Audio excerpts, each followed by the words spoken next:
अनंतकोटी ब्रह्मांड नायक राजाधिराज योगिराज सद्गुरु श्री स्वामी समर्थ।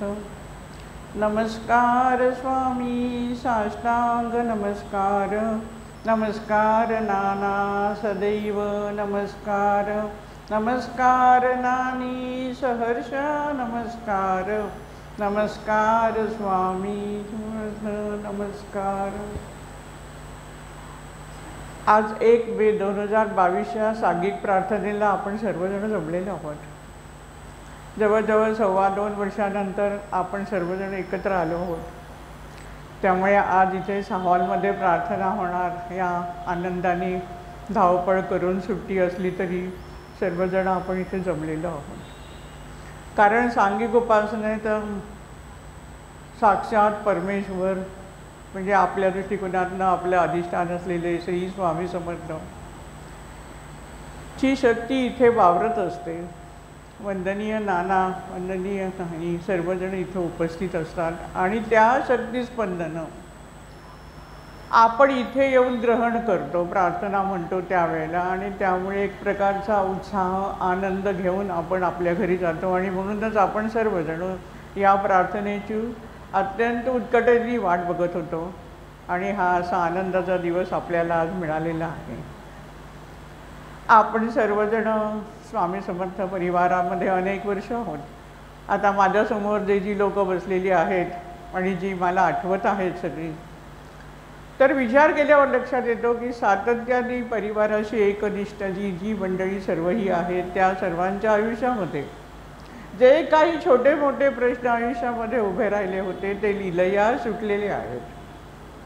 आणि म्हणून हे जे आपलं आराध्य दैवत आहे आणि नानांनी जी विशिष्ट उपासना पद्धती आपल्याला दिली आहे त्याच्यावर आपली नितांत श्रद्धा आहे आणि त्या श्रद्धेने आपण एकनिष्ठ राहून हे कार्य करत आहोत।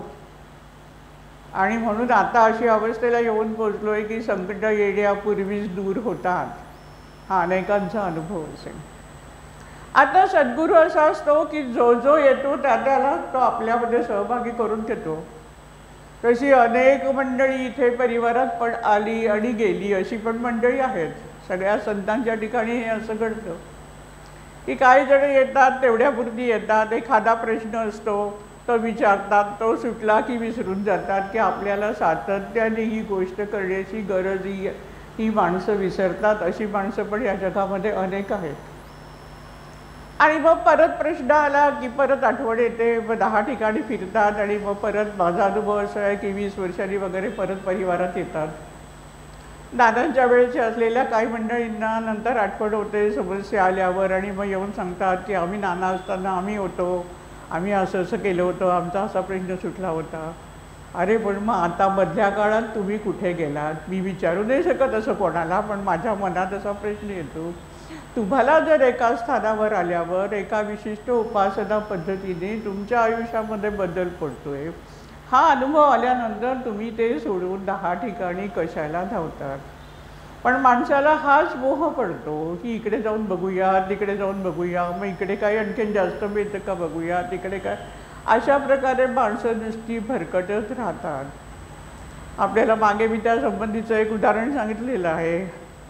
अक्कलकोटचे गजानन महाराज, शिर्डीत आपले शेगावचे गजानन महाराज वेगळे। अक्कलकोटला एकूण 3 मठ आहेत। एक वटवृक्ष मठ की जिथल्या वटवृक्षाखाली स्वामी बसत असत, एक समाधी मठ चोळप्पाचं घर, आणि तिसरं बाळप्पाचा मठ। बाळप्पा स्वामींच्या सेवेत होता, तुम्हाला सर्वांना माहिती आहे। पण त्याला सुंदराबाई आणि चोळप्पा त्रास द्यायला लागले। बघा स्वामींच्या दारामध्ये सुद्धा अशा घटना घडतात की स्पर्धा, मी मोठा की तू मोठा। खरं तर या भक्ती मार्गात आल्यावर पहिल्यांदा माणसाला काय करायला पाहिजे तर अहंकार सोडायला पाहिजे की मी काहीतरी विशेष करतो। पण चोळप्पा आणि सुंदराबाईला बाळप्पा करत असलेली उपासना आणि बाळप्पा कोणीतरी थोडा आपल्यापेक्षा आध्यात्मिक वरच्या पातळीवर आहे, पायरीवर आहे, हे सहन होत नसेल। महाराजांची सेवा करतायत पण तरी पण वृत्ती अशी असते। तर त्यामुळे शेवटी बाळप्पावर विषप्रयोग झाला आणि मग महाराजांनी जाणलं की आता बाळप्पाने स्वतंत्र मठ करणं गरजेचं आहे। म्हणून महाराजांनी स्वतः बाळप्पाला पादुका दिल्या आणि गुरुमंदिर मठ स्थापन करायला सांगितलं. बाळप्पा सगळा संसार सोडून आलेले होते. समृद्धी होती, घरामध्ये सर्व काही सुख होतं, संपत्ती होती, सर्व होती, पण त्यांना ओढ लागली देवाकडे जायची आणि स्वामींच्या शरणाशी ते आले. अशा बाळप्पांच्या गादीवर गजानन महाराज नंतर बसले. त्यांचे एक शिष्य होते चंद्रकांत प्रधान म्हणून. आता ते सतत गजानन महाराजांच्या बरोबर असायचं. एवढा तुम्हाला सद्गुरूचा सदैव सहवास मिळतो आहे, तरी पण त्यांना मोह पडतो की आपल्याला जी काय उपासना दिली आहे ती उपासना काही पुरेशी नाही आहे. आता हजारो लोक त्यांच्या दानाच्या पुस्तकात पण तुम्ही ऐकलं की गजानन महाराजांचं दर्शन घेण्यासाठी नाना किती आतुर झाले होते जेव्हा अक्कलकोटच्या यात्रेला गेले. अशा गजानन महाराजांच्या सेवेमध्ये असलेल्या चंद्रकांत प्रधानला असा मोह पडला की आणखीन कोणाकडे तरी जावं आणि नवीन आसनं शिकून घ्यावी, योगासनं शिकली. म्हणून ते गुळवणी महाराजांकडे गेले आणि गुळवणी महाराजांना जाऊन परत काय सांगितलं, स्वतःचं फक्त नाव सांगून नाही थांबले, माणसाचं परत एक असतं. जाऊन काय सांगितलं, मी गजानन महाराजांच्या सेवेमध्ये असतो. साहजिकच गुळवणी महाराजांना थोडंसं आलं की अरे एवढ्या मोठ्या सद्गुरूची सेवा करणारी व्यक्ती माझ्याकडे आली आहे, त्यामुळे ती काय म्हणते त्याप्रमाणे तिला योगासने शिकवायला पाहिजेत. आणि म्हणून त्यांनी शिकवलीत, वेळ काढून शिकवली. आता वशिला कोणाचा लावला, गुरुचाच लावला. आणि त्यांचं नुसतं ते गेले असतं तर त्यांना उभं वेळ दिला पण नसता. हे पण लक्षात ठेवायचं, जेव्हा आपण ही सेवा करतो, ह्या मार्गाने जातोय, तेव्हा आपल्याला सातत्याने या गोष्टी लक्षात ठेवायच्या आहे की आपल्याला जो मोठेपणा मिळतोय कुठे, तो कशामुळे मिळतो आहे, आपण स्वामींची सेवा करतोय म्हणून मिळतोय. म्हणून सेवेचं पण मोल आपण मोजायचं नाही की मी सेवा करतो म्हणजे माझं कमी कोणीतरी विशिष्ट स्थान इथे माझं आहे, हे पण विचार आपल्या मनात येतात का नाही. आले आणि मोठ्या अभिमानाने गजानन महाराजांना सांगायला लागले, चंद्रकांत की मी असा गेलो. मी त्यांना सांगितलं तुमचा मी शिष्य आहे, पण त्यांनी मला योगासनं शिकवली. त्यावेळेला गजानन महाराज त्याला असं म्हणाले, अरे एवढंच काय की तुझ्या बोटाने तू ट्रॅफिक पूर्ण थांबवू शकशील किंवा तुझ्या एका बोट वर करून तू ट्रॅफिक पूर्ण चालू मोकळा करू शकतील, अशी विद्या देखील मी तुला शिकवू शकतो, पण मी ह्याच्यामध्ये सगळं आयुष्य घालवायचं आहे का. वाक्य खूप महत्त्वाचं आहे, लक्षात घ्या. याच गोष्टीत सगळं आयुष्य घालवायचं आहे का. मी तुला जे काय शिकवलेलं आहे, मी तुला जी काय उपासना दिली आहे ती तुला पुरेशी आहे. ती तू मन लावून कर, इतर गोष्टींचा ध्यास घेऊ नकोस. आणि तिथे जाऊन शेवटी तू माझं नाव सांगूनच काम करून घेतलेस हे पण विसरू नकोस, असं गजानन महाराजांनी तर सांगितलं. आता या कथेतून आपण शिकायचं आहे. हे नुसत्या कथा ऐकून सोडून नाही द्यायच्या. महाराजांच्या पण माणसं लीला ऐकतात आणि सोडून देतात. नाही, प्रत्येक लीले मागे असलेला गहन अर्थ जाणून घ्यायचा आहे.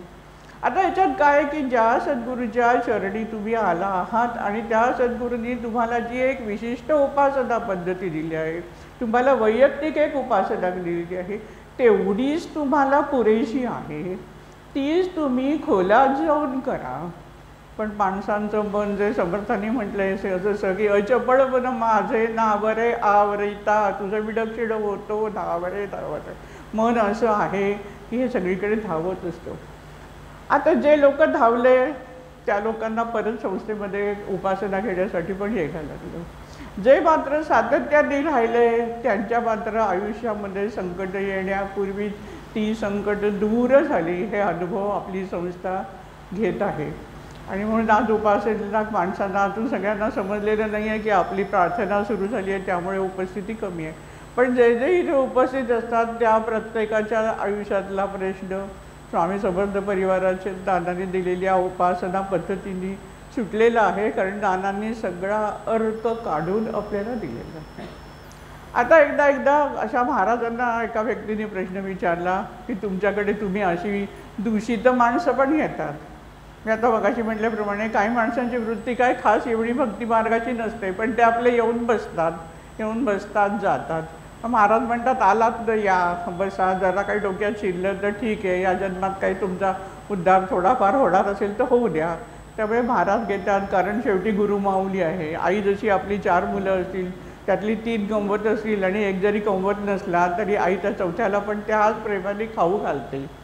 तसं आहे. महाराज म्हणतात या बसा जमेल ती उपासना करा, सगळ्यांना संभाळून घेत असतं. तर एका महाराजांना कोणतरी प्रश्न विचारला की तुम्ही अशी माणसं ठेवता, चांगल्या माणसांबरोबर वाईट वृत्तीची माणसं पण तुम्ही घेता तुमच्या ह्याच्यामध्ये, तर तुमचं जे काय आहे ते पावित्र्य नष्ट होतं ना. त्यावेळेला महाराजांनी तेच उत्तर दिलं की जी आई असते ती आपल्या सगळ्याच मुलांना सांभाळून घेते आणि त्याप्रमाणे माझ्या पायाशी जो जो कोण येईल त्या प्रत्येकाला मी सांभाळून घेत असतो आणि ते माझं काम आहे.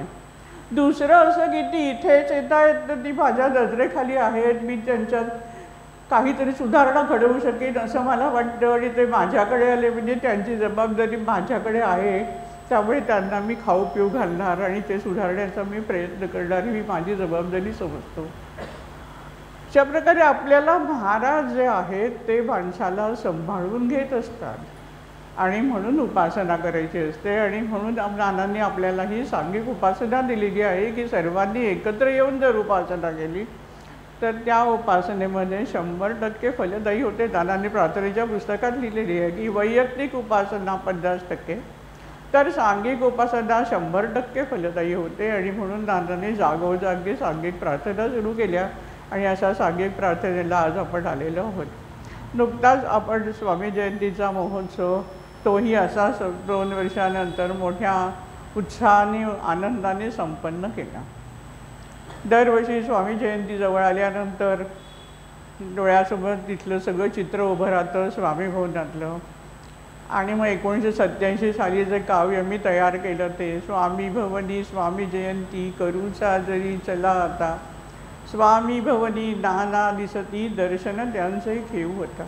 आणि संपूर्ण त्याच्या तिथला जो उत्साह परिसर आहे त्याच्यामध्ये कशा प्रकारचा निसर्ग आहे, कशा प्रकारचा आनंद आहे. शेवटचं जे कडवं ते सगळ्यात महत्त्वाचं आहे. गुरु शिष्यांच्या अमरप्रीतीची गुढी उभारू उंच नभा, गुरुभक्तीची ओढ उंचही भेदून गेली नील नभा. अशी भक्ती आपल्याला वाढवायची आहे, असं प्रेम आपल्याला आपल्या गुरुवर करायचं आहे. आणि प्रेम ज्याच्यावर आपण प्रेम करतो त्याच्यासाठी आपण आपला देह झिजवतो. आणि जेव्हा प्रेम असतं तेव्हा देण्याघेण्याचा व्यवहार नसतो, मी एवढं केलं आहे म्हणजे मला एवढं मिळालं पाहिजे. नाही, प्रेम प्रेमासाठीच असतं. गुरु शिष्यांच्या अमरप्रीतीची गुढी उभारू उंच नभा, गुरुभक्तीची ओढ उंचही भेदून गेली नील नभा. जसं नानांना स्वामींच्याबद्दल वाटत राहिलं तशा टप्प्याला आपल्याला पोचायचं आहे. एक एक पायरी आपण पुढे जायचं आहे आणि ती कशी साध्य होणार आहे असं एकदम नाही होणार आहे. त्यासाठीच ही साधना आहे, त्यासाठी वैयक्तिक उपासना आहे, त्यासाठी सांघिक प्रार्थना आहे आणि त्यासाठीच आपण हे उत्सव संपन्न करतो. त्या उत्सवामध्ये आपला देह स्वामींसाठी दिसतो, हेच भान ठेवायचं आहे. कोणी असं समजू नका मी हे काम संस्थेसाठी केलं म्हणजे माझा काहीतरी अधिकार आहे तर मग तुमची पुण्याही शून्य होते. लक्षात ठेवा, कुठलंही काम केल्यानंतर हे काम मी अमुक केलं अशा प्रकारचा अहंकार आयुष्यामध्ये येऊ नका. आणि त्या अहंकारासाठी काहीतरी अधिकार पण घेऊ नका, नाहीतर तुमच्या असलेल्या पुण्याईला गळती लागते. मग प्रश्न सुटत नाहीत, मग समस्या निर्माण होतात. मग असं वाटतं की मी एवढं करते तरी पण माझा प्रश्न का नाही सुटला, तर चूक आपली असते. लक्षात ठेवा, गुरु आपला प्रश्न सोडवण्यासाठी आपल्याला सुखाच्या मार्गावर नेण्यासाठीच गुरु दक्ष आहे. पण तुम्ही चुकत राहिला तर गुरु काय करणार. आणि हाच अभ्यास आपल्याला उपासनेमध्ये करायचा असतो की स्वतःकडे लक्ष द्यायचं आहे. 10 ठिकाणी फिरायचं, 10 देवळांमध्ये जायचं, 10 यात्रा करू द्यायच्या, 10 ठिकाणी अमक्याने अमुक बघाशी म्हटल्याप्रमाणे यांनी ही उपासना दिली, हे व्रत दिलं, हे वैकल्य दिलं म्हणून ते भरमसाठ करत राहायचं. ह्या सगळ्या गोष्टी यांत्रिक होतात. लक्षात ठेवा, काय बघायचं आहे तर माझं मानसिक बळ ह्याच्यामध्ये काय, वृत्तीमध्ये काय फरक पडला आहे. माझे जे विकार आहेत त्या विकारातले काही विकार कसे कसे कमी होत राहिलेले आहे याचा सातत्याने आपल्याला अभ्यास करायचा आहे. आणि रोजचं स्वामींचं स्तवन आणि रोजची कलशपूजा, अग्निपूजा याबरोबर स्वतःचं आत्मपरीक्षण आणि आत्मनिवेदन, स्वतःशी आपण संवाद साधायचा आहे की मी काय केलं आहे आणि मला आता पुढे नक्की कसं बदलायचं आहे आणि कसं करायचं आहे, हा अभ्यासही तेवढाच महत्त्वाचा आहे. तर स्वामी जयंतीचा आता 2020मध्ये आपण स्वामी जयंती करू शकलो नाही, पण स्वामी जयंतीचे वेध मला नोव्हेंबर-डिसेंबरपासूनच लागायला सुरुवात होते, कारण एकतर स्वामींवर असलेली अनन्यसाधारण निष्ठा, दुसरं हे नानांचं कार्य आहे आणि हे केल्यामुळे नानांना आनंद होणार आहे, हा स्वार्थी भावही माझ्यामध्ये असतो, हा प्रेमाचा भाग आहे. स्वार्थ नाही म्हणता येणार, हा प्रेमाचा भाग आहे. नानांवर असलेल्या आत्यंतिक प्रेमामुळे मला स्वामी जयंतीचा उत्सव नानांना अपेक्षित असेल त्याप्रमाणे भव्य दिव्य व्हावा असं वाटत असतं. आणि 2020च्या वेळेला काव्य तयार झालं, लगबग लगबग किती चालली स्वामी भक्तांची, स्वामी जयंती होई साजरी या पुण्यवेळी, आणि मग त्याच्यामध्ये सगळं स्वामींचं वर्णन आहे. असा हा स्वामी जयंती उत्सव आपण यावर्षी फार मोठ्या भव्यतेने संपन्न केला. सांगायचं म्हणजे असं की एवढी 5,000 ते 6,000 माणसं जेवून गेली. वेळ फक्त मिळाली 1 ते 4. एवढ्या वेळामध्ये त्या आवारामध्ये 5,000 ते 6,000 माणसं जेवून जाणं म्हणजे हा एक मोठा चमत्काराचा भाग आहे, हे मला स्वतःला जाणवतं. आपल्या घरात 2-4 पाहुणे आले तरी आपली किती धावपळ उडते, आणि इथे एवढी लोक जेवायला आली, सगळे जेवण 4 वाजेस्तोवर सगळं व्यवस्थित झालं. त्याचबरोबर ती जी काय भांडी होती ती भांडी सगळी घासली जाऊन ती त्यांच्या त्यांच्या स्थानावर जाऊन बसली. म्हणजे आपण कोटीत सगळी पातेली वगैरे मोठी मोठी ठेवतो, हे सगळं काम संध्याकाळी 5:30पर्यंत पूर्ण झालं. आणि जेव्हा मला कळलं की भांडी पण सगळी घासून आतमध्ये गेली आहे, त्या क्षणाला वाटलं की हे आपलं काम नाही, हे स्वामी समर्थांची महान शक्ती तिथे होती. आणि त्यातून त्यांनी हे सहज लीलया करून घेतलं. जसं एकनाथांच्या घरी श्रीकृष्ण 12 वर्ष श्रीखंड्या म्हणून राहिला. आता काही लहानपणी मला वाटायचं की हे काहीतरी असं सांगतात, खरं ते सांगते. मी खूप नास्तिक होते, बुद्धिवादी होते जास्त, पण राहिला. आता याचा अर्थ आता काय करतो की ही ईश्वरी शक्ती तुमच्याकडून जर तुम्ही एखादी चांगली गोष्ट करायची ठरवली तर ईश्वरी शक्ती तुम्हाला कायम सहाय्यभूत होत राहते, जर त्या ईश्वरी शक्तीचा तुम्ही ध्यास घेतला तर. एकदा त्याच्या चरित्रात आणखीन एक कथा आहे की जेवण खाण्याची सोय. आता एवढ्या लोकांचं जेवण कसा अंदाज येतो, लोक मला विचारतात की अंदाज कसा घेता तुम्ही. म्हटलं अंदाज घ्यायचं काही नाही, करणारे आहेत, वाढणारे आहेत आणि खाऊन जाणारे आहेत, आणि महाराज बसले आहेत, महाराज सगळं बघतायत. आता एकनाथांच्या याच्यात चरित्रात कथा आहे, ज्या वेळेला ते आळंदीला गेले, ज्ञानेश्वरांनी दृष्टांत दिला होता की मला ती अजनवृक्षाची मुमळी आहे ती माझ्या गळ्याला टोचते आणि म्हणून तू समाधीत उतर आणि ती बाजूला कर. म्हणून एकनाथ त्यांच्याबरोबर अनेक शिष्यांना घेऊन गेले. जाताना असा विचार होता की हे काम 2 दिवसाचं आहे, 2 दिवसात परत यायचं. आणि त्यामुळे बरोबर त्यांनी मोजका शिधा घेतलेला होता. त्या काळी अशी सोय नव्हती, हॉटेल्स आहे, कुठेही बसा आणि खा प्या आणि जा. शिधा बरोबर घेऊन निघाले एकनाथांच्याबरोबर, जी काय 10-12 मंडळी होती ती, आणि गेले तर खाली 3 दिवस एकनाथ समाधीच्या इथेच राहिले. ही बाकीची मंडळी वर होती.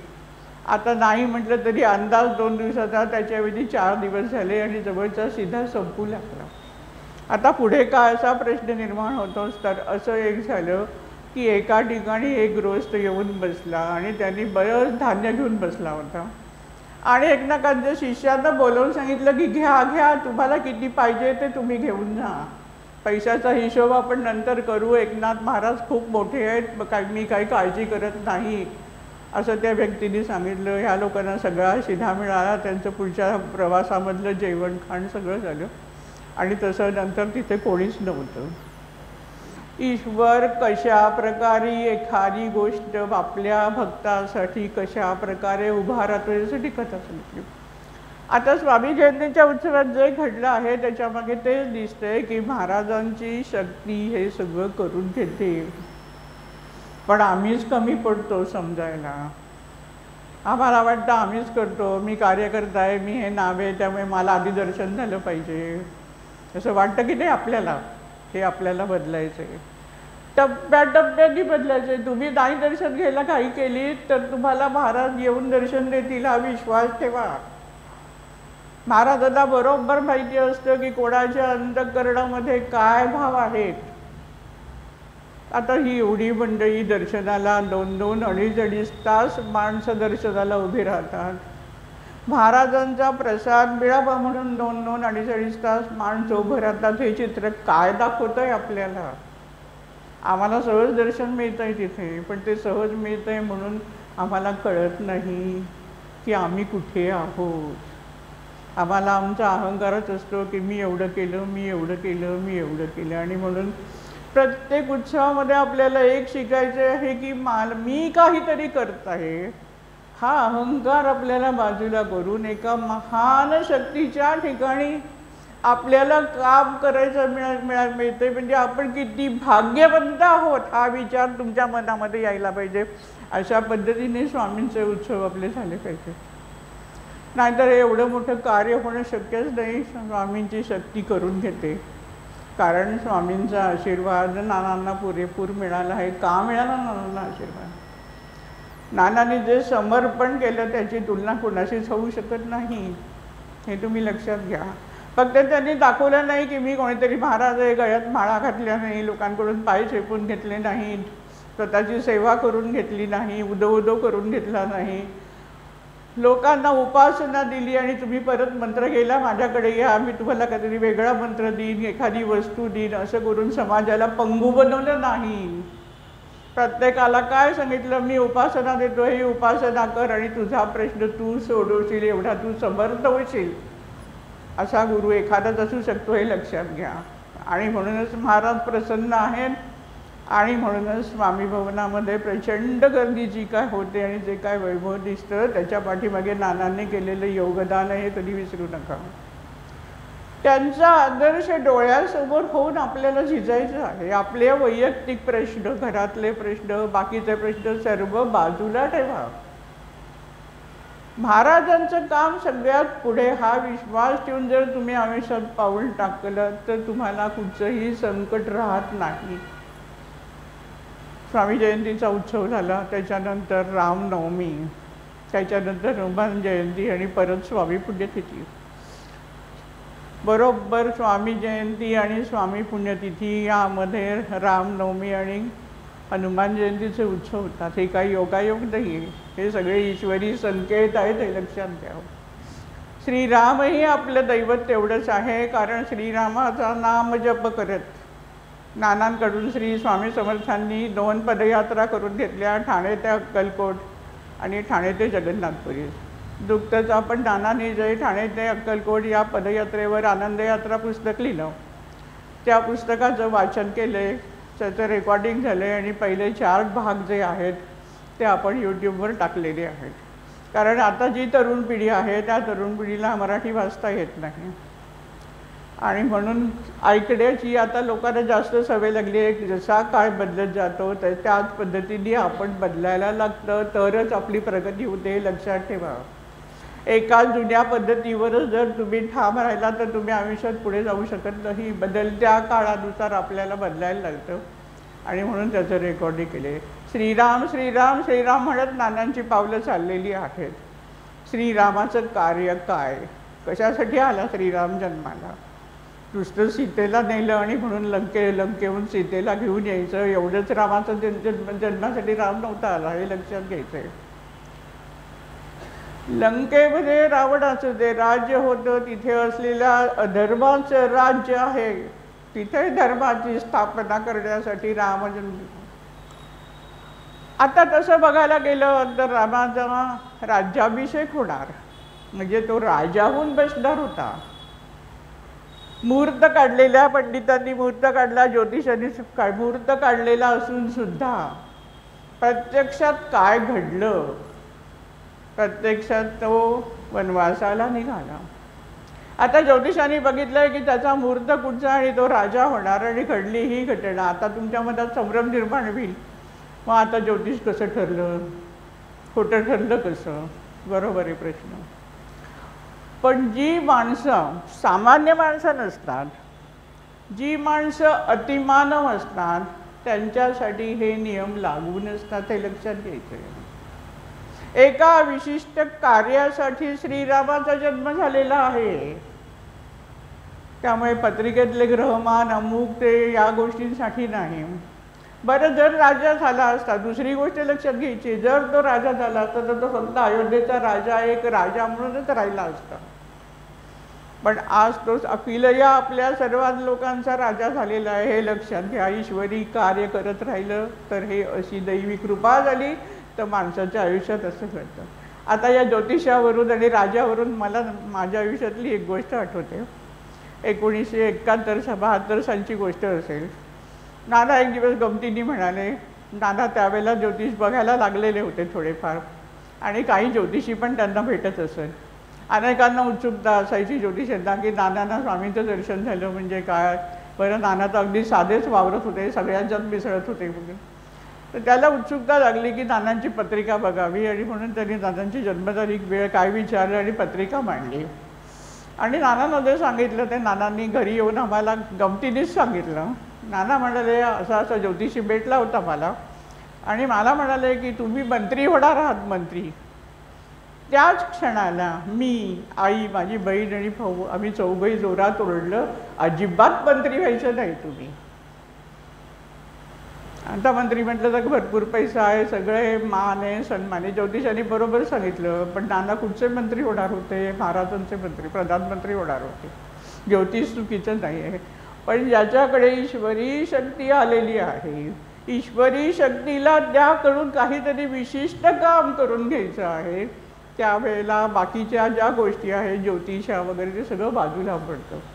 आता हे अतिमानवाच्या बाबतीत घडलं. तसं जर आपण उपासक आहोत आणि आपण जर महाराजांची भक्ती त्यांना हवी आहे त्या पद्धतीने करत आहोत, त्यांच्यावर नितांत श्रद्धा ठेवून करत आहोत, तर आपल्या आयुष्यामध्ये देखील महाराज पूर्ण बदल घडवू शकतात, आपल्या पत्रिकेमध्ये बदल घडवू शकतात. हे लक्षात घेऊन आपण उपासना करायची, हे लक्षात घ्या. श्रीराम प्रभू तो व्हावा प्रसन्न जगरक्षक, आपदा वारी तो सर्व देतसे सर्व संपदा. श्रीरामाची उपासना तुम्हाला वैराग्याकडे नेत नाही, पण तुम्हाला एका विशिष्ट जीवन पद्धतीचं शिकवते, आणि ती विशिष्ट जीवन पद्धती पण आवश्यक आहे. श्रीरामाने काय केलं? जनतेला सुखाचं सुख द्यायचं म्हणून पत्नीचा पण त्याग केला. का? जनतेला पटवून द्यायचं होतं की मी तुमच्यासाठी आहे आणि माझं रामराज्य असेल की ज्याचं हजारो वर्ष लोक पिढ्यानपिढ्या ते बनतील. पण आम्ही आमच्या वैयक्तिक एवढ्याच गोष्टी, रामाचा जप करू, आम्ही सगळं करू म्हणू, आम्ही एवढी नामस्मरण केलं पाहिजे. पण जेव्हा आमचा वैयक्तिक काहीतरी कुठेतरी त्याग करायची वेळ होते त्यावेळेला आम्ही डळमळतो. आणि श्रीरामाने केलेला त्याग केवढा मोठा होता हे लक्षात घ्या. आता नानांच्या प्रार्थनेमध्ये आपण रामरक्षा म्हणतो. आता ही रामरक्षा तुम्हाला माहिती आहे की स्वामींनी नानांना आदेश दिला की मराठीत रामरक्षा कर, कारण सर्वसामान्य माणसांना आपल्याबरोबर घेऊन जायचं. जो समाजाला ही कठीण भाषा, संस्कृत भाषा येत नाही, तो समाज जे संस्कृत पंडित आहेत आणि जे स्वतःला उच्च जातीतले समजतात त्यांच्यामध्ये दरी निर्माण होता कामा नये, तरच हा धर्म टिकू शकतो हे लक्षात ठेवा. आणि धर्म बुडविता देशही बिडतो, इतिहासाचे धडे, इतिहासाची पाने उलटता काळीजका थडथडे. आम्हाला वाटतं गुलामी आली, गुलामी आली. कशामुळे आली आमच्या देशाला गुलामी हे लक्षात घ्या. मूळ कारण जातीभेद आहे आणि अजूनही राजकारणात तेच होतंय. जातीभेदावरच सगळ्या प्रकारचे फटतात.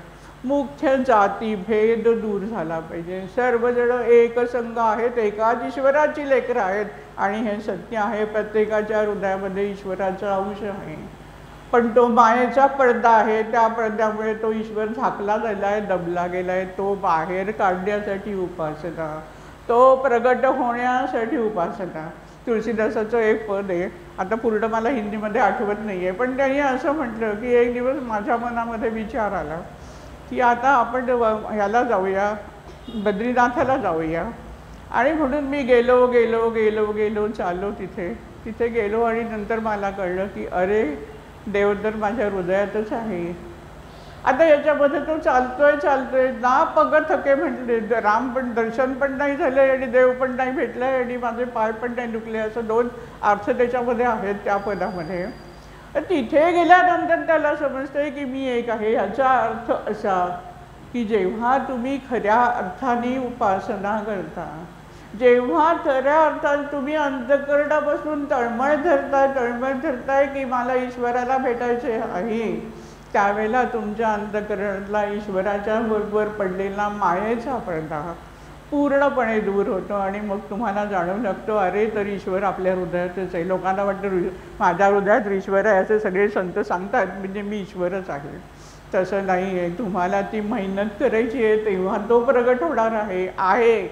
पण तो तुम्ही झाकून टाकला आहे मायेने, आणि तोच दूर व्हावा ही ईश्वराची इच्छा आहे. आणि त्यासाठीच तुम्हाला ईश्वर सहाय्य पण करत आहे, पण तुम्हाला प्रयत्न करायचे. आणि जेव्हा तुम्ही याच्यात जाता त्यावेळेला तुम्हाला जो एक वेगवेगळा आनंद मिळत जाईल हे लक्षात घ्या. एका पायरीवरून दुसऱ्या पायरीवर, दुसऱ्या पायरीवरून दुसरी, तेव्हा लक्षात येईल की अरे 10 वर्षापूर्वी आपण ह्याच गोष्टीवर आपली रिॲक्शन कशी होती आणि आज आपली रिॲक्शन कशी झाली. व आपल्याला समजतं की आपल्या स्वभावामध्ये आपण कसा बदल केला आहे. आणि ज्या वेळेला तुम्ही अशा प्रकारे तुमच्या विकारांवर तुमचा कंट्रोल येत जातो, त्याच वेळेला तुम्ही जीवनामध्ये आनंदी व्हावा. सुखी होण्यासाठी सगळं आहे. स्वतःला सुख मिळण्यासाठी उपासना आहे. सुख म्हणजे समाधान. अनेक लोक सांगतात की सगळं आहे माझ्याकडे, मला स्वामीभवनात अनेक लोक भेटतात, अनेक बायका भेटतात, सगळा गडगंज पैसा आहे, घरं दारं भरपूर सगळं आहे, कुठे काही प्रश्न नाही, लेकिन मग शांती नहीं है. ऐसे लोग सांगणारे आहेत की शांति नहीं है, सब कुछ है मेरे पास, सब कुछ है, कुछ भी चिंता नहीं है, लेकिन मुझे शांति से नींद नहीं आती है. म्हणजे आम्हाला वाटतं की हे मिळालं की मी सुखी होईन, मला गाडी मिळालं की मी सुखी होईन, माझं घर झाल्यानंतर सुखी होईन. आता घर झाल्यानंतरची एक गोष्ट मला आठवते. एकदा मी एका ठिकाणी गेले होते, मला वाटतं की संगमनेरला असेल आणि कुठेतरी असेल, आणि तिथे पण लोक प्रश्न विचारायला आली होती. आता स्तवनाचा मोठा दिवसभराचा कार्यक्रम चाललेला. त्या उपासनेमध्ये आता काही लोकांना एवढ्या लांबून मी आले तर प्रत्यक्ष भेटावंसं वाटत होतं, काही बोलावंसं वाटत होतं. आता जटिल प्रश्न आहे तर ठीक आहे, तुम्ही भेटा अशा गर्दीमध्ये, पण तुमचा तसाच महत्त्वाचा प्रश्न आहे तर भेटण्यासाठी मी हो म्हटलं होतं की 2 तास सगळ्यांना भेटेन.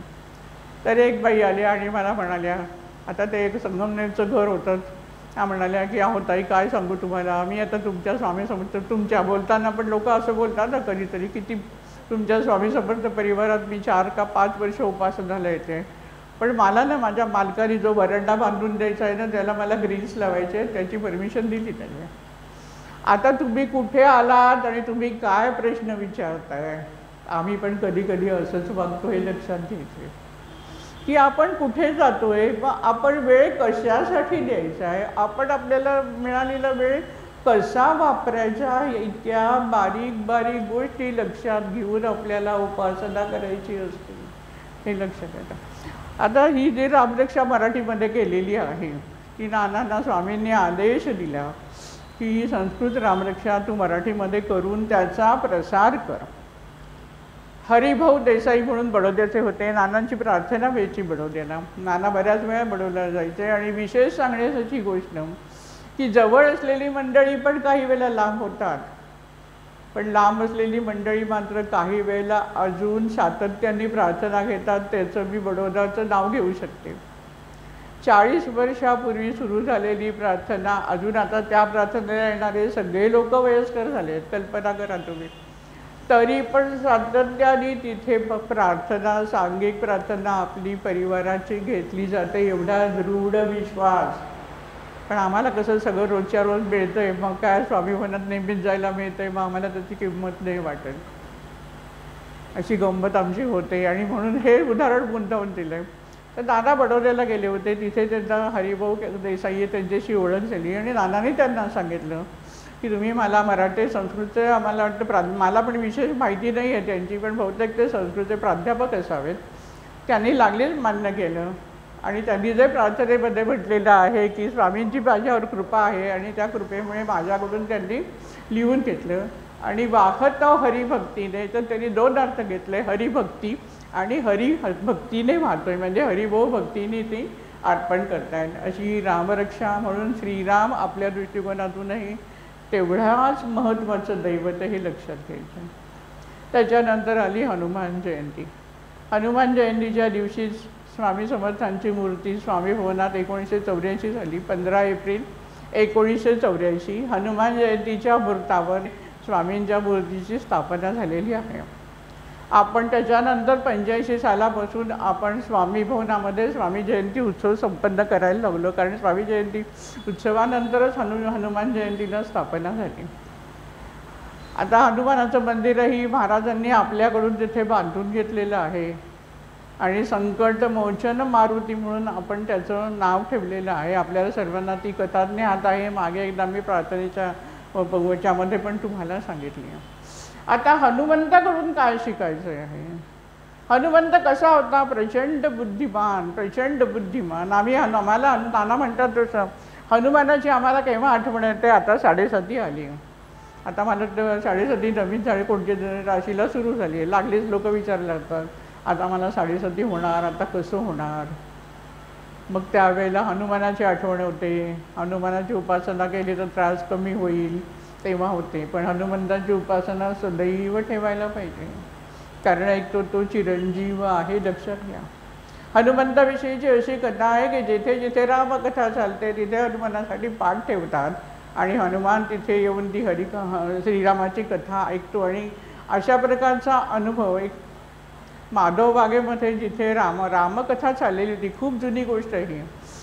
तुम्हाला सगळ्यांना माहिती असेल, फुलेश्वरच्या इथे जी माधव बाग आहे तिथल्या मंदिरामध्ये रामकथा चालू होती आणि हनुमानासाठी पाठ मांडला गेला. प्रवचन जे करत होते रामकथा, त्यांनी प्रवचन संपल्यानंतर असं आव्हान केलं मारुती रायाला की आता रामकथा संपलेली आहे आणि म्हणून मी तुझं आसन आता मी उचलून ठेवतोय, असं हनुमंताला विनंती करून त्या प्रवचनकर वक्त्यांनी हनुमंतांचा पाठ उचलला. तर एक तिथे शिकलेले गृहस्थ होते, स्वतःला खूप हुशार समजणारे. ते म्हणाले, असं कसं होईल, असा कसा इथे हनुमंत येऊन या पाठावर बसेल? हनुमंत एवढा मोठा आणि तो असा बसलाय, तुम्ही काहीतरी वेड्यासारखं लोकांना शिकवता वगैरे असं.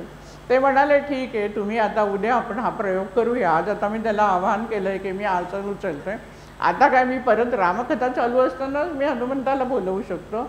उद्या मात्र तुम्ही न चुकता ही रामकथा ऐकायला या, असं त्या कथेकरी बुवांनी सांगितलं. दुसऱ्या दिवशी त्यांनी पाठ मांडलं आणि आवाहन केलं हनुमंताला, कथेकरी बुवांनी, की हनुमंतराया आता मी रामकथा सांगणार आहे, त्यामुळे तुम्ही येऊन आता आसनस्थ व्हावे. आणि मग या गृहस्थाला बोलवलं आणि म्हणाले की आता तू हा पाठ उचल. उचलायला गेला तर तो पाठ उचलू शकला नाही. ही सत्यकथा आहे, सत्यकथा आहे. असा हनुमंत रामाचा दास म्हणून राहिला. विचार करा, दास म्हणून राहणं सोपं आहे?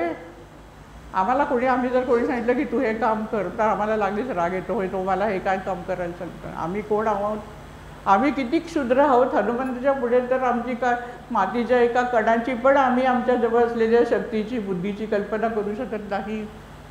हा हनुमंत रामाचा दास म्हणून राहिला. दास्य वृत्ती हनुमंताकडून आपल्याला शिकायची आहे आणि ती आपल्या आचरणात यायला पाहिजे. दास वृत्ती की जे काय सांगितलं आहे, दानाने सांगितलं आहे, स्वामींनी सांगितलं आहे, स्वामी समर्थ परिवाराचं जे काय आहेत त्यानुसार मी वागीन, ही वृत्ती आपल्यामध्ये यायला पाहिजे.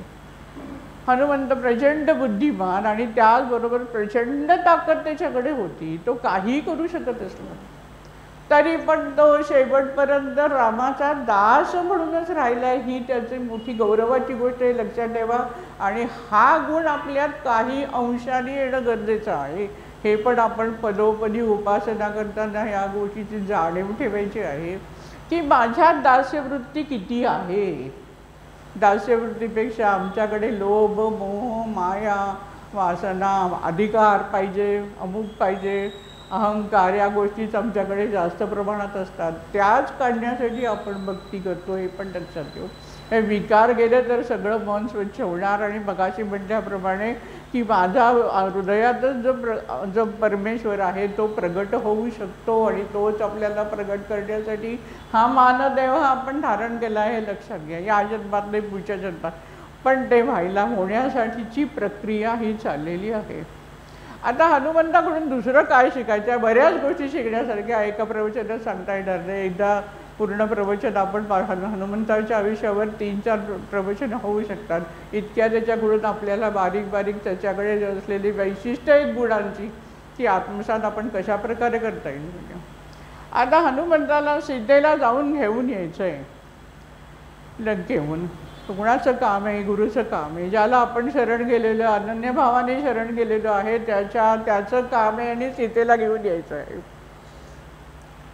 जाताना त्याला काय मार्ग सोपा होता का? पहिलं लक्षात घ्या.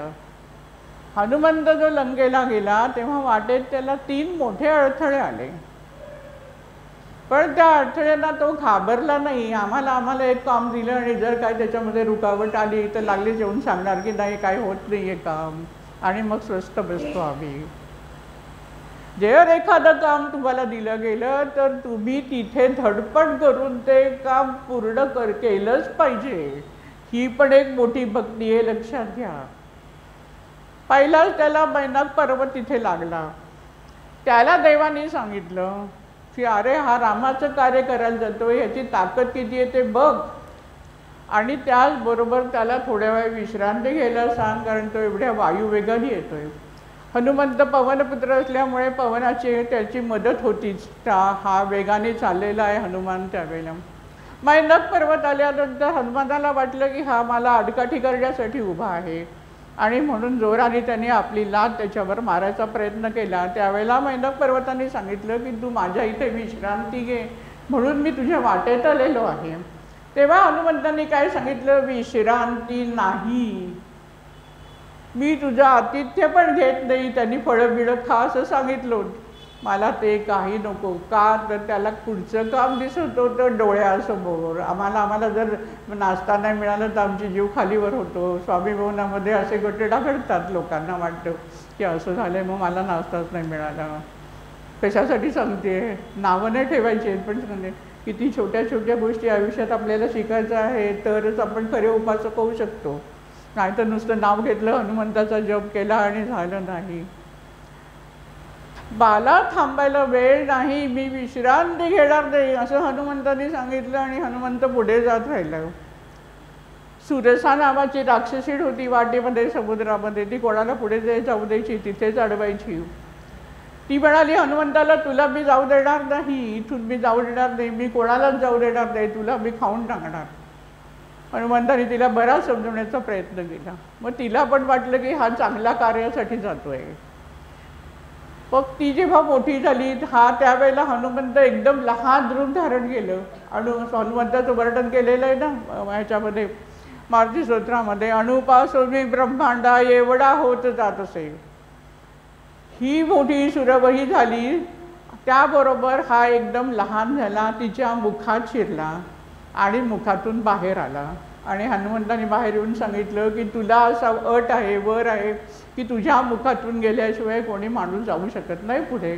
तसा मी तुझ्या मुखातून जाऊन बाहेर आलेलो आहे, आता तू मला मार्ग मोकळा करून दे. त्यावेळेला याची चतुराई बुद्धिमत्ता बघून ती पण राक्षसीण खुश झाली आणि तिने हनुमंताला पुढे केलं. पुढे होती सिंहिका, ती पण राक्षसीण होती. तिने पण हनुमंताला अडवलं. तिला तर वरून उडणारा पक्ष्याच्या सावलीवरून भक्ष्य कसं आहे ते कळायचं, आणि ती एवढी मोठी व्हायची की ते भक्ष्य खायची, अशी ती राक्षसीण. तिने हनुमंताची सावली जेव्हा बघितली तेव्हा तिने हनुमंताला गिळण्याचा प्रयत्न केला. हनुमंताने तिला पण सांगून बघितलं, पण तिने ऐकलं नाही.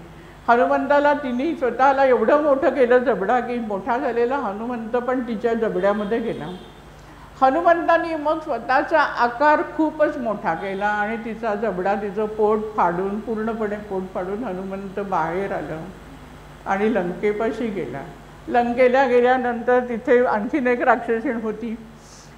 ती राक्षसिणी लंका नगरीचं सगळं संरक्षण करण्यासाठी पहारेदार म्हणून बसलेली. तिने पण हनुमंताला अडवण्याचा प्रयत्न केला. हनुमंताने तिला तेच परत समजावून सांगितलं की तू मला जाऊ दे, हा श्रीरामाची जी आहे पत्नी सीता, त्याला रावणाने असं जाहीर करून ठेवलं आहे, तिची मुक्तता करण्यासाठी मला लंकेत प्रवेश करायचा आहे, तू करायला प्रवेश देऊ. हनुमंताचं जे काय बोलणं होतं त्याचंच, आणि तो चांगल्या कार्यासाठी जातोय हे जाणून तिला असं वाटलं की ह्याला प्रवेश द्यावा, आणि तिने हनुमंताला सांगितलं की तुझं एवढं मोठं रूप बघून लोक घाबरतील, तर तू लहान रूप धारण कर आणि तू लंकेमध्ये प्रवेश कर. ती पण त्याला सहाय्यभूत झाली आणि मग लंकेमध्ये प्रवेश झाला. आता या घटना कशासाठी आहे की अनेक अडचणी गुरुचं कार्य करताना तुम्हाला जरी अनंत अडचणी आल्या तरी तुम्ही माघार नाही घ्यायची आहे. तुमचं पाऊल पुढे पडलंच पाहिजे, आणि तुम्ही जर असं निर्धाराने पाऊल टाकलं, असलेल्या संकटांना सामना देण्याचा जर तुम्ही प्रयत्न केला तर तुमचं जे कार्य आहे ती कार्यसिद्धी होऊ शकते. आणि ती झाल्यावर मग ईश्वरी कृपा होणार नाही का हा विचार करा. ही तळमळ आपल्याला ठेवायची आहे. अमुक नाही, मग नाही झालं, असं झालं, मग नाही, मग काय करणार, मग जमलंच नाही.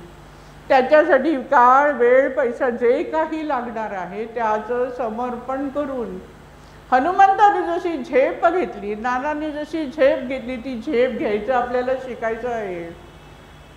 तरच आपल्या आयुष्यातले प्रश्न लिहिलंय सुटू शकतात. नुसते प्रश्न सुटायचे नाही आहेत, आपल्याला एका विशिष्ट पातळीपर्यंत जाऊन पोचायचे.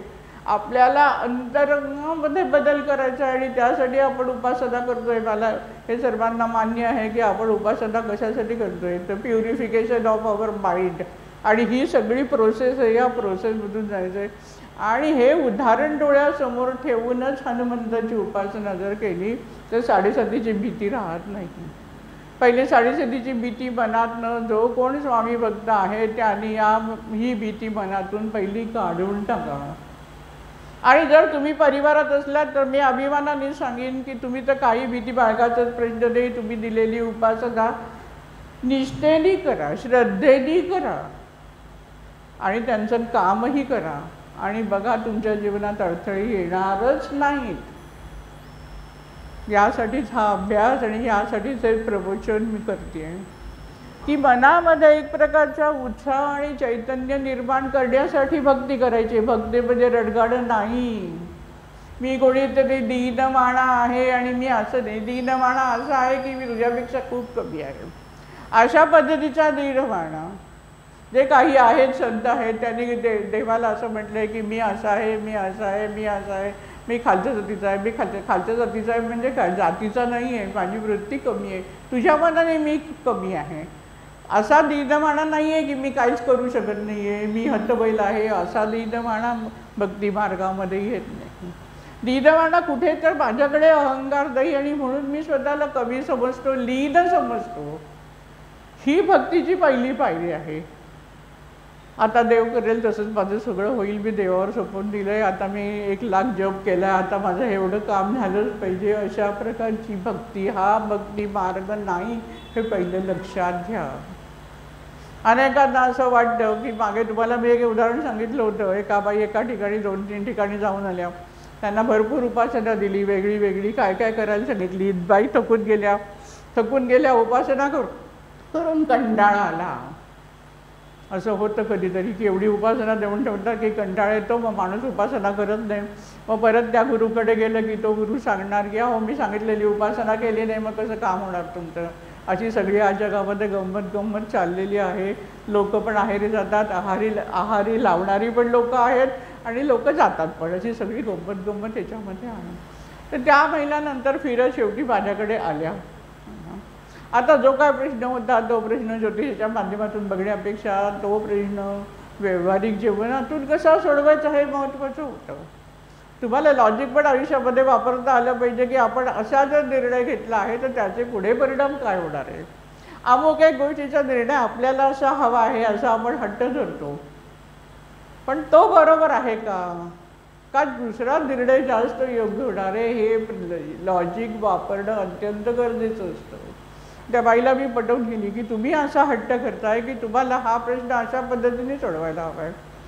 ठीक आहे, अशा पद्धतीने सोडला तर त्याचे पुढे असे काय काय प्रकार होऊ शकतात हे विचारात घ्या. तुम्ही सगळं चित्र तिच्या डोळ्यासमोर उभं केलं, जर तुम्ही ही गोष्ट केली तर असं पण घडू शकेल, असं पण घडू शकेल, असं घडेल. त्याच्यापेक्षा हा प्रश्न आता असा आहे, तो अशाच पद्धतीने राहू द्या, जे काय ठरलंय त्याप्रमाणे होऊ दे. त्यामुळे जी बाकीची संकटं तुम्हाला समोर मी दाखवते, ती कुठलीही संकट मग येणार नाही किंवा ते नवीन प्रश्न उभे राहणार नाही. ते जेव्हा पटवून दिलं त्यावेळेला त्या बाईला पडलं की ठीक आहे, निर्णय तिने मी सांगितलेला जो काय होता तो निर्णय तिने मान्य केला. जी घटना घडायची होती तिला योग्य अयोग्य वाटत होती ती त्याच प्रकारे घडली. घडल्यानंतर वर्षभराने या महिन्याने मला येऊन असं सांगितलं की ताई, तुम्ही मला योग्य निर्णय दिला, मी अत्यंत सुखात आहे, मी उगाचच वेड्यासारखा हट्ट करत होती. प्रश्न कशा प्रकारे सोडवायचा आणि फक्त ज्योतिष माध्यमातूनच जायचं, फक्त अमुकच केल्याने होणार आहे असं नाही, तर सगळा व्यवहार. आणि म्हणून ज्ञान, फक्त हा ज्ञानी असला पाहिजे याचा आग्रह सगळ्या संतांनी धरला आहे. तो त्यासाठी तुमची विवेकबुद्धी जागृत असली पाहिजे.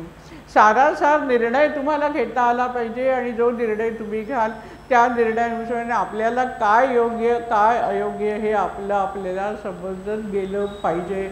हा भक्तिमार्गातला पण एक महत्त्वाचा भाग आहे, हे तुम्ही लक्षात घ्यायचं आहे. आता हनुमंताचं बघितलं. हनुमंताच्या नंतर आता आपण स्वामी पुण्यतिथी संपन्न केली.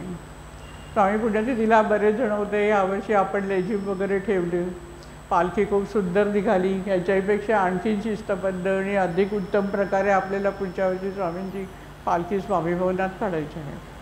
नाना नेहमी म्हणायचे की स्वामी जर म्हणतात की हम गया नहीं जिंदा है, तर स्वामी पुण्यतिथीपेक्षा स्वामी जयंतीचा उत्सवच मोठ्या आनंदाने संपन्न झाला पाहिजे. आणि त्यामुळे आपण स्वामी जयंती फार मोठ्या प्रमाणात करतो आणि स्वामी जयंतीचा उत्सव आपला छोटा असतो, त्याबद्दल खूप छोटा असतो. प्रत्येक उत्सवामध्ये स्वामी समर्थ त्यांचं तिथे असलेल्या अस्तित्वाची आपल्याला जाणीव करून देतात, पण आम्हाला समजत नाही किंवा समजलं तरी आम्ही नंतर ते विसरून जातो आणि मग परत आम्ही हाताश दीनमाने होतो.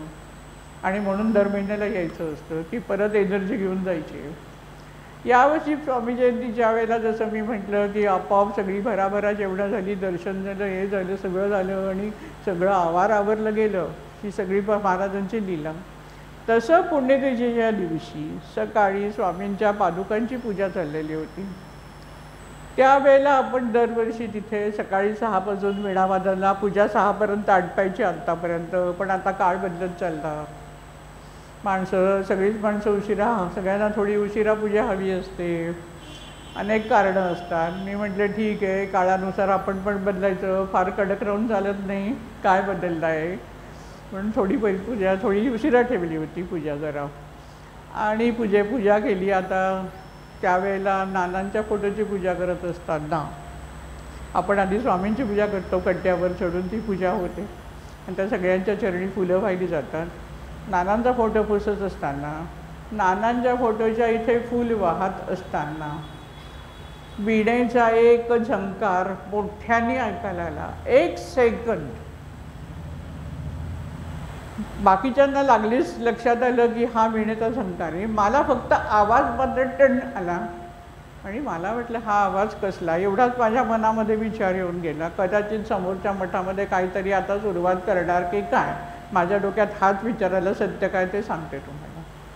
आता एवढे तिथे 15 ते 20 जण होते. महाराजांची लीला कशी असते तू बघा तुम्ही. 15 ते 20 जण होते.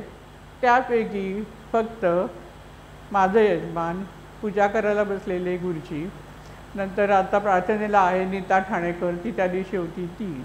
आणि मला आवाज आला त्यावेळेला तो विडेचा आवाज आहे मला कळलं नाही. मला फक्त असाच आवाज आला आणि असंच वाटलं की बहुतेक समोरच्या मठातल्या लोकांचा आता लाऊडस्पीकरवर आपल्या याला काहीतरी डिस्टर्बन्स होणार, हाच विचार माझ्या मनात आला. कारण स्वामी जयंतीला तसं घडलं होतं असं लोक म्हणतात की मोठा माईक लावला आणि आपलं प्रवचन का काय सुरू असताना थोडा डिस्टर्बन्स सुरुवात झाली होती. तर आता तसंच काहीतरी झालं, हाच पहिला विचार माझ्या मनात आला. आता 15-20 जणांपैकी फक्त 4 जणांनाच तो आवाज आला. आता आवाज आला, स्पंदनं तर झाली, ध्वनी तर आला आणि बाकीच्यांना मात्र तो ऐकायला आला नाही. महाराजांची लीला कशी असते ती पहा. दुसरा सांगायचा मुद्दा असा की स्वामी समर्थाने दाखवून दिलं की मी ह्याचा स्वीकार केला आहे. माझ्या मनात आलं कदाचित सरस्वती येऊन वीणा वाजवून गेली असेल, स्वामींची पूजा चालली आहे म्हणून. नानाने जे गुरुपौर्णिमेचं काव्य केले त्याच्यामध्ये उल्लेख केलेला आहे की सरस्वती तर छेडील वीणा. तसं एखाद्या वेळेस सरस्वती येऊनही वीणा वाजवून गेली असेल, कारण स्वामी समर्थांचं पूजन होतं. हा जो अनुभव सांगितला तो एवढ्यासाठी सांगितला आहे की ही महान शक्ती आपल्या आजूबाजूला सदैव आहे आणि ती फक्त आहे ती तिचा मोठेपणा दाखवण्यासाठी नाही आहे. She is there to take care of you, हे लक्षात घ्यायचे. परमेश्वर आपल्या भोवती जो आहे तो आपली काळजी घेण्यासाठी आपल्या अवतीभोवती वावरतो आहे. हा परमेश्वरापुढे आपण किती सरेंडर व्हायला पाहिजे हा विचार आपण शिकायचा आहे. अनुभव सांगण्याचा मागचा हेतू हाच आहे की ही महान शक्ती सातत्याने आपल्याबरोबर आहे, कारण आपण त्याचा धावा करतो, आपण त्याची उपासना करतो. तर ती शक्ती आपल्या संरक्षण करण्यासाठी आपल्या अवतीभोवती नाचते आहे, आपल्या अवतीभोवती वावरत आहे. या शक्तीसाठी आम्ही काय करतो हा विचार आपण करायचा आहे आणि या विचारातून आपण प्रेरणा घ्यायची आहे की एवढी महान शक्ती आपल्या आजूबाजूला असताना आम्ही आयुष्यातले छोट्या छोट्या प्रश्नांसाठी कशाला रडत राहतो. दादांनी सांगितलं तसं आनंदाने जगा, आनंदाने जगा. तुम्ही प्रत्येक क्षण हा उत्सवाचा झाला पाहिजे आयुष्यामध्ये, जर तुम्ही समर्थ भक्त असाल तर. अरे महाराजांना सगळं माहिती आहे तुझ्या आयुष्यामध्ये काय आहे, तुला काय मिळणार आहे, तुला किती देऊ शकतो, तुला किती पचू शकतं. जे तुम्हाला पचणार आहे, जे तुम्हाला पेलणार आहे तेच महाराज तुमच्या हातात देणार. फार मोठी जड वस्तू दिली तर तुम्हाला पेलणार आहे का, तुम्ही खालीच बसणार. त्यामुळे महाराजांना म्हणजे बरं खायला द्यायचं झालं तर तुम्हाला जे पचणार आहे तेच खायला देणार आहे. तुम्हाला ताप आला आणि तुम्हाला शिऱ्याच्या मोठ्या 2 वाट्या समोर आणून ठेवल्या आहे, खाऊ शकता का तुम्ही, आणि खाल्लं तर काय होणार आहे, हा सगळा विचार महाराज करतात की या कोणत्या व्यक्तीला कुठच्या टप्प्यावर कसं न्यायचं आणि त्याला केव्हा कुठची गोष्ट कशी द्यायची हे महाराजांना समजतं आहे. सगळं हे आपण समजून घ्यायचं आहे आणि ते समजून घेण्यासाठीच आपण ही प्रार्थना दादांनी ही गोडी लावून दिली आहे की सांघिक प्रार्थनेला या. मग आपण एकमेकांचा अनुभव सांगतो, एकमेकांना अनुभव सांगतो आणि त्यातून आणखीन आपली भक्ती दृढनिष्ठा वाढत जाते. कारण आमची भक्ती वृद्धिंगत होण्याची गरज आहे, ती वृद्धिंगत व्हायला लागते. आम्ही जर राहिलो की एवढंच करत राहिलं तर ती तेवढीच राहिली तर तशी राहून चालत नाही. त्याला खत पाणी घालायला लागतं. बीज पेरलेलं आहे पण त्या बीजाच्या याला आपल्याला नित्यनेमाने पाणी घालायला लागतं तरच त्याचा पुढे वृक्ष होतो. तसं हे भक्तीचं रोप लावलं आहे, त्याला सातत्याने पाणी, म्हणजे आपण सातत्याने या गोष्टींची चर्चा त्याच्यावरचं चिंतन करणं तेवढंच गरजेचं आहे. आणि म्हणून ही सांघिक उपासना, म्हणून ही सांघिक प्रार्थना आणि म्हणून या प्रार्थनेला, या सांघिक उपासनेला आपण नित्यनियमाने अत्यंत आनंदाने आणि अत्यंत उत्साहाने हजर राहायचं आहे. या सगळ्या कामामध्ये सगळ्यांनी सहभाग घ्यायचा आहे आणि आनंदाने स्वामींचा नामघोष झालेला पाहिजे. आणि जेव्हा हे होईल तेव्हा तुम्ही स्वतः आनंदी होऊन तुम्ही आनंदाची उधळण करणार आणि आनंदाची उधळण करावी प्रत्येकाने. हीच परमेश्वराची इच्छा असते, लक्षात द्या. परमेश्वर म्हणतो की मी सगळं दिलंय तरी पण तू असा उदास का. उदास केव्हा व्हायचं आहे आपण, उदास परमेश्वरासाठी व्हायचं आहे. तळमळ आली, परमेश्वराची ओढ लागली पाहिजे. मी गेले नाही महिनाभर झाला स्वामी भवनात तर तुम्ही उदास झालं पाहिजे की नाही मला महाराजांचं जाऊन मूर्तीचं दर्शन घेतलंच पाहिजे, हे तुम्हाला वाटलंच पाहिजे. कारण तिथे महाराज तुमची वाट बघत असतात, हे लक्षात ठेवा. तुम्ही असं नका समजू की महाराज वाट बघत नाहीत. महाराज जो त्यांच्या चरणाशी आलेला आहे त्या प्रत्येकाची महाराज वाट बघत असतात.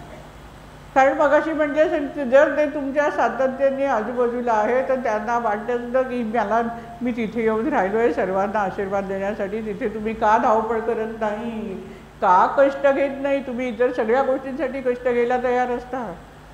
प्रमोशन हवं आहे तो जर का अभ्यास करायला लागला तर दिवस रात्र जागून तुम्ही अभ्यास करता. पण स्वामींच्या भेटीसाठी तुमची जीव तळमळतो का? विचार करा. कृपा मात्र महाराजांनी करायला पाहिजे, पण आपण त्या ह्याच्याने आपण किती कष्ट घेतो, किती तळमळ ठेवतो, हे सगळ्यात महत्त्वाचं आहे. आता मगाशी म्हटल्याप्रमाणे की 10 ठिकाणी 10 गोष्टी सांगितल्या जातात. मुद्दामून सगळ्यांना सावध करण्यासाठी सांगते, कोणावर टीका करायची हे नाही आहे.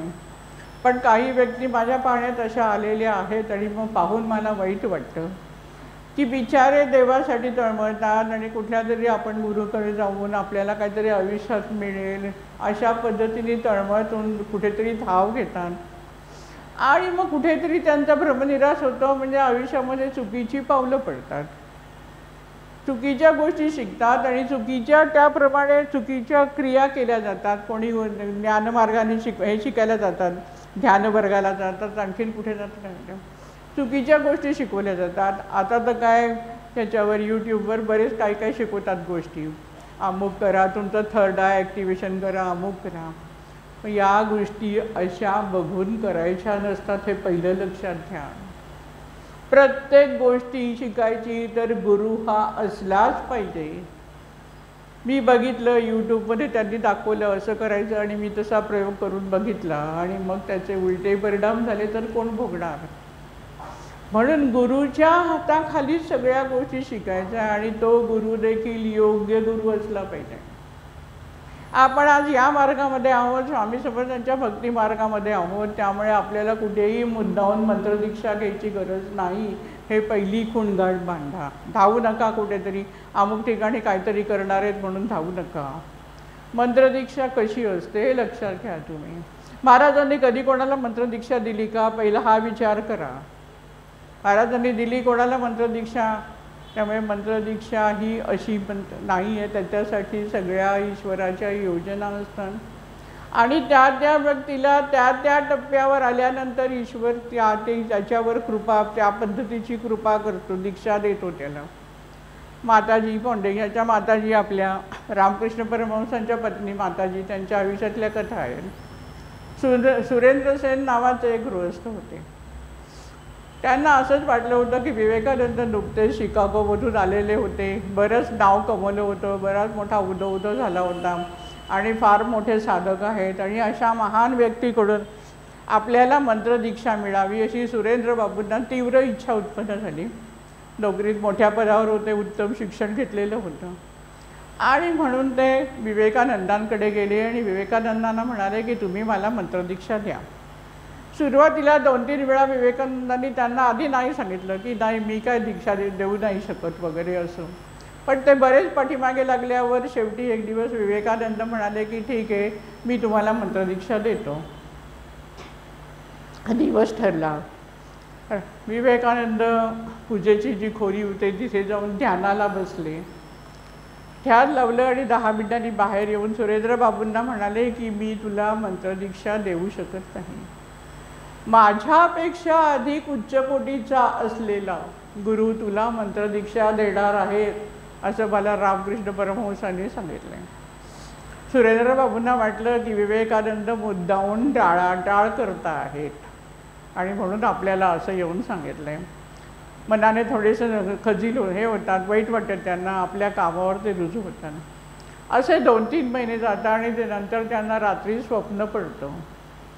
स्वप्नात त्यांना असं दिसतं की ते रामकृष्ण परमहंसांच्या मांडीवर बसलेले आहेत आणि समोर देवी उभी आहे आणि ती आग्रह करते, सुरेंद्र बाबूंना आग्रह करते की मी तुला मंत्र देते, तू मंत्र घे, आणि मंत्र म्हणते ती देवी. त्यावेळेला सुरेंद्र बाबू म्हणतात की मी स्वप्नातच चाललंय त्यांचं की मी आता महाराजांच्या मांडीवर जर बसलेलो आहोत तर मला मंत्र दीक्षा घ्यायची गरजच नाही. तरी पण ती देवी सांगते मंत्र. मग हे विचारतात की तू कोण आहेस? तरी देवी सांगते मी सरस्वती आहे. सुरेंद्र बाबू विचारतात मग मी हा मंत्र घेऊन मला काय मिळणार आहे? तर ती म्हणाली की तू कवी होशील, कवी. सुरेंद्र बाबू म्हणाले की मला काय कवी वगैरे व्हायचं नाही आहे. त्यावेळेला देवी पुढाली कवी म्हणजे ज्ञानी होशील, ज्ञानी, आणि स्वप्न संपतं. यांना ओढ लागते की हे काय आहे, परत पण त्यांचा विश्वास स्वप्नावर अजिबात नसतो. हे स्वप्न म्हणजे काहीतरी आपल्याला झालेला भ्रम, अशा याच्यातच त्यांची 12 वर्ष जातात. ते 12 वर्ष परत अधूनमधून विवेकानंदांना भेटायचे, पण त्यांनी परत मंत्रदीक्षा देणार का वगैरे विचारलं नाही, नुसते जाऊन यायचे, जाऊन यायचे. आणि एक दिवस असं झालं की त्यांना म्हटलं की माताजींना विचारावं की तुम्ही मला मंत्रदीक्षा द्याल का. आणि म्हणून त्यांनी माताजींना विचारलं, तुम्ही मला मंत्रदीक्षा द्या. माताजी म्हणाल्या ठीक आहे, तू उद्या सकाळी तू या, आपण सगळी तयारी करू. आणि दुसऱ्या दिवशी जेव्हा मंत्रदीक्षा देण्यासाठी बसलं त्यावेळेला माताजींनी त्यांच्या डोक्यावर हात ठेवला आणि हनुवटी वर केली. त्यावेळेला त्यांना ते आधी 12 वर्षापूर्वी पडलेलं स्वप्न पूर्ण आठवलं. आणि त्या क्षणाला त्यांना जाणवलं की ती जी देवी दिसली ती देवी म्हणजे या माताजी आहेत. मग त्यांच्या लक्षात आलं की 12 वर्ष आपल्या शिष्याच्या भोवती माताजी फिरत होत्या. आता फिरत होत्या म्हणजे का, असं कशासाठी, संरक्षण करण्यासाठी. आता त्यांना 12 वर्षानंतर मंत्रदीक्षा का दिली, 2 प्रश्न लक्षात घ्यायचे आहेत. ते म्हणाले की मी गुरुच्या मांडीवर बसलो आहे म्हणून मला आता मंत्रदीक्षेची गरज नाही, हे वाक्य महत्त्वाचं. आणि त्याचबरोबर 12 वर्षांनी मंत्रदीक्षा का दिली, या 2 गोष्टी आपण आता विचारात घ्यायच्या आहेत. पहिलं जे आहे की एकदा जर तुम्ही गुरुच्या मांडीवर बसलात तर तुम्हाला मंत्रदीक्षेची गरज पडत नाही रोजच्या तुमच्या व्यावहारिक जीवनासाठी. हे लक्षात घ्या. पुढे का दिली ह्याचं कारण नंतर पुढे सांगते. आपल्या रोजच्या व्यावहारिक जीवनामध्ये आपण जे काही कार्य करत आहोत, आपण संसारामध्ये आहोत, त्यामुळे आपल्याला कुठच्या पातळीवर मंत्रदीक्षेची गरज निर्माण होणार आहे हे गुरु जाणतो. तोपर्यंत आपण गुरुच्या मांडीवर आहोत, त्यामुळे आपल्याला दुसरी मंत्रदीक्षा घेण्याची गरज नसते. पुढे आता 12 वर्षांनी माताजींनी त्यांना दिलं, कारण 12 वर्षानंतर त्यांच्यामध्ये माताजींची शक्ती त्यांच्या आजूबाजूला वावरून त्यांच्या मनामध्ये, म्हणजे आपण जे म्हणतोय आध्यात्मिक, त्यांची प्रगती करून घेत होत्या. हे सगळं अदृश्य स्वरूपात असतं, आपल्याला कळत नाही, पण it is a fact, it's happens. हे लक्षात घ्या तुम्ही. ही शक्ती, अजय मी सांगते की स्वामी आपल्या अवतीभोवती वावरत आहे तर त्याला हवा वावरते नाही, fact. Be aware of all such thing. विश्वास ठेवा तुम्ही, खरोखर ईश्वरी शक्ती आपल्या भोवती असते, पण आम्ही दुर्लक्ष करतो आणि ती जाणीव करण्यासाठी 12 वर्षानंतर हे सुरेंद्र बाबू एका विशिष्ट टप्प्यापर्यंत पोचले होते की ज्या वेळेला त्यांना मंत्रदीक्षा दिली तर ती त्यांना पेलणार होती. आणि त्यावेळेला गुरुनी त्यांना मंत्रदीक्षा दिली. आणि म्हणून कुठेही जर तुम्हाला कोणी मंत्रदीक्षा देतो, अमुक देतं करत सांगत असाल तर अजिबात जाऊ नका. तुम्हाला गरज नाही, बाकीच्यांनी काय करावं मी ते सांगत नाही आहे, पण जे जे कोणी स्वामी समर्थ परिवारात आलेले आहेत त्या सर्वांसाठी मी हे सांगते आहे की एकदा तुम्हाला स्वामींची शक्ती नानांनी इथे खेचून आणून ठेवलेली आहे. अक्षरशः तुम्ही स्वामींच्या मांडीवर आहात. मगाशी सांगितलं तसं जे महाराज म्हणाले की जे कोण येतो त्यांना मी सामावून घेतो, तसं महाराजांनी आपल्याला सामावून घेतलेलं आहे. त्यामुळे आपल्याला कुठेतरी जाऊन मंत्रदीक्षा घेण्याची गरज नाही. आता आणखीन एक होते, शिलाँगचे एक गृहस्थ होते. त्यांना पण असं वाटायचं की रामकृष्ण परमहंस उच्च कोटीवर होते आध्यात्मिक, विवेकानंद पण आहेत, पण रामकृष्णांच्या पत्नी केवळ त्यांच्या पत्नी म्हणून आपली मठ चालवत आहेत. त्यांचा जो काय मठ स्थापन केला होता बेदूरला, रामकृष्ण गेल्यानंतर विवेकानंदांनी मठाची स्थापना केली. पण त्यांना असंच वाटायचं की या माताजी केवळ रामकृष्णांच्या पत्नी आहेत म्हणून त्या बाकीचे सगळे त्यांना मानत आहेत. त्यांनी असा विचार केला, अत्यंत बुद्धिमान होते, बुद्धिमत्ता, आणि म्हणायचं असं की माताजी जर खरोखरच दैवी शक्ती असतील तर त्या मला स्वप्नामध्ये 7 वेळा दृष्टांत देतील, असं त्यांनी मनाशी विचार केला. माझं बघा, आता त्यांची पण परीक्षा घेणारी माणसं जगामध्ये असतात, कशी गंमत आहे सगळी. इतका माणूस स्वतःला किती मोठा समजतो, जेवढा शिकतो, म्हणजे पुस्तकी ज्ञान जेवढं मिळतं तेवढा त्याचा अहंकार वाढत जातो आणि त्याच्यामध्ये एखाद्या दैवी शक्तीबद्दल सुद्धा संशय निर्माण होतो. आणि गंमत अशी झाली की त्याला बरोबर 7 वेळा माताजींनी दर्शन दिलं. आता विचार करा की त्याच्या मनात संदेह निर्माण झाला आहे की माताजी जर दैवी शक्ती असतील तर दर्शन देतील. पोचला ना माताजींपर्यंत निरोप? कसा पोचला? अशी शक्ती वावरत असते. तुमच्या मनातल्या विचारांची व्हायब्रेशन्स त्या गुरुपर्यंत जाऊन पोचतात, ते तुम्ही लक्षात घ्या. मी आता तोंडाने काय बोलते, तुम्ही असं म्हणत, मी असं म्हणत, माझ्या मनात दुसरा विचार आहे आणि तुम्ही काहीतरी दुसरं बोलताय, तर तुम्हाला असं वाटेल मी काय स्वामींच्या पुढे हे बोलले नाही आहे. तसं नाही आहे. तुमच्या मनातल्या विचारांची व्हायब्रेशन्स परमेश्वरापर्यंत जाऊन पोचतात आणि परमेश्वराच्या मनातले विचार म्हणजे जे आशीर्वाद आहेत त्याची व्हायब्रेशन्स आपल्याकडे होत राहतात. अशी एनर्जीची देवाणघेवाण सातत्याने होत असते. सोपी गोष्ट नाही. देवपूजा करणं सोपी गोष्ट नाही, हे पहिलं लक्षात घ्या. उपासना म्हणजे सोपी, हातात पुस्तक घेतलं आणि प्रार्थना म्हटली म्हणजे झालं नाही. तिथे एनर्जीची देवाणघेवाण होत असते आणि म्हणून मन शुद्ध करणं. सगळ्या संतांनी जो भर दिला आहे तो मन शुद्ध करण्यासाठी दिलेला आहे. कारण तुमच्या मनातले विचार महाराजांपर्यंत पोचतात. आणि वाईट विचार असेल तर महाराजांना किती यातना होत असतील याचा विचार करा. आमची मुलं वाईट वागली तर आम्हाला त्रास होतो की नाही? हाच भाव प्रत्येक वेळा ठेवायचा आहे आपण, पण आम्ही ते दुर्लक्ष करतो. ठीक आहे. आता या गृहस्थांच्या मनात असा विचार आला आणि मग त्यांना 7 वेळा माताजीने दृष्टांत दिला. मग त्यांना कळलं की नाही, माताजी थोर व्यक्ती आहेत, फार मोठ्या साधक आहेत, फार मोठा ईश्वरी अवतार आहे आणि म्हणून माताजींकडे मंत्रदीक्षा घेण्यासाठी ते गेले. त्यांनी गेल्यानंतर स्वतः काही विषय काढला नाही. मग अशी म्हटल्याप्रमाणे पण फक्त कशासाठी माझ्याकडे आला आहे हे न सांगता गुरुला समजतं. म्हणून नाना म्हणायचे महाराजांकडे नवस बोलू नका. कारण तुमच्या मनात काय आहे नमस्कार करताना ते महाराजांना समजलंय. तुम्ही परत तोंडाने बडबड करायची गरज नाही आहे, सगळं समजतंय त्यांना. माताजींना समजलं होतं की हे जे शिलाभूत गृहस्थ आले आहेत त्यांना मंत्रदीक्षा हवी आहे आपल्याकडून. पहिल्या दिवशी त्या काही बोलल्या नाही. दुपारी जेवण वगैरे झालं. जेवण झाल्यावर हे भेटायला गेले माताजींना. छोट्या गोष्टी शिकायच्या असतात आयुष्यामध्ये. ते माताजींना भेटायला गेले आणि काय प्रश्न विचारला. आम्ही काय सांगतो, आम्ही निघतो आता. सांगता की नाही सगळेजण, उत्सव झाला अमुक झालं की चला आता आम्ही निघतो. त्या भक्तांनी काय माताजींना विचारलं की माताजी आता इथे मी राहण्याची आवश्यकता नाही आहे ना? बघा बोलण्यामध्ये किती आर्जव आहे आणि किती महत्त्वाची गोष्ट आहे, तुम्ही लक्षात घ्या. या गोष्टी आपल्याला शिकायच्या आहे. आता काय झालं, उत्सव आता झाली, जेवढं आता आटोपलं, आता मी निघतो. आमची भाषा अशी. या भाषेत ही मृदुलता यायला पाहिजे की सगळं आता माझ्या उपस्थितीची इथे आवश्यकता नाही आहे ना, मी निघालं तर चालेल ना? माताजी म्हणाल्या की नाही, आवश्यकता आहे, तू आता थांब, मी तुला मंत्रदीक्षा देते. हे तर आणखीनच उडाले की माझ्या मनातला प्रश्न माताजींना कसा समजला.